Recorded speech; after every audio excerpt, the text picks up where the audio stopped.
ఈ వీడియోలో ఒక సెక్టార్ యొక్క వైశాల్యాన్ని ఎలా కనుగొనాలో తెలుసుకుందాం. ఒక ఉదాహరణ ప్రశ్న చూద్దాం. 81 పై వైశాల్యం గల ఒక వృత్తంలో 350 డిగ్రీల కేంద్ర కోణం కలిగిన సెక్టార్ ఉంది. ఆ సెక్టార్ యొక్క వైశాల్యం ఎంత? సాధన చూద్దాం. ఇక్కడ చూడండి, ఈ రంగులో మనకి షేడెడ్ భాగం ఉంది. ఇది 350 డిగ్రీల కేంద్ర కోణం కలిగిన సెక్టార్. మీరు గమనిస్తే ఈ కేంద్ర కోణం చాలా పెద్దది. అది దాదాపుగా మొత్తం వృత్తం చుట్టూ తిరిగి వస్తుంది. ఇప్పుడు సెక్టార్ యొక్క వైశాల్యం ఎంత అని అడిగారు. ఇక్కడ గమనించాల్సిన ఒక విషయం ఏమిటంటే, సెక్టార్ వైశాల్యం మరియు మొత్తం వైశాల్యాల మధ్య నిష్పత్తి కేంద్ర కోణం మరియు వృత్త కోణం మధ్య నిష్పత్తులకు సమానం.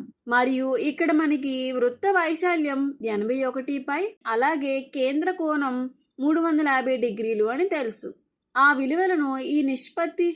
విలువలను ఇక్కడ ప్రతిక్షేపిస్తే ఏమవుతుంది? మనకి సెక్టార్ వైశాల్యము ఈజ్ డివైడెడ్ బై మొత్తం వృత్తం వైశాల్యం 81 పై ఈజ్ ఈక్వల్స్ టు కేంద్ర కోణము 350 డిగ్రీలు బై వృత్తంలోని మొత్తం కోణం 360 డిగ్రీలు.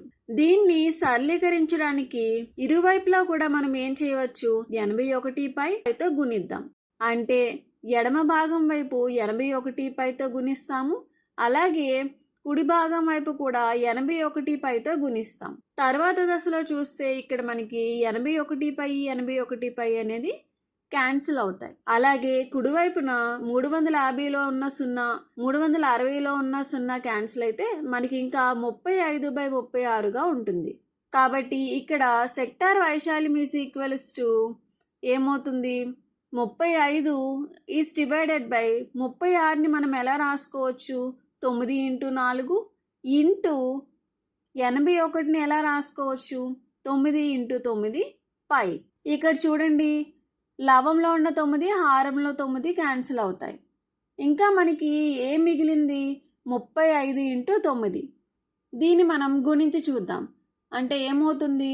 9 × 5 45 కాబట్టి 5ని రాసుకొని 4ని పక్కన పెట్టుకుంటే 9 × 3 27. ఈ 27కి ముందుగా మిగిలిన 4ని కలిపితే ఎంత వస్తుంది? 31. అంటే మనకి 35 × 9 చేస్తే ఎంత వచ్చింది? 315.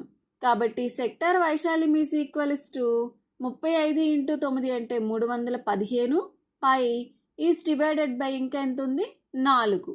అందువల్ల మనకి ఇచ్చిన సెక్టార్ వైశాల్యం ఎంత వచ్చింది? 315 π/4 చదరపు యూనిట్లు. ఇదే మన తుది సమాధానం అవుతుంది.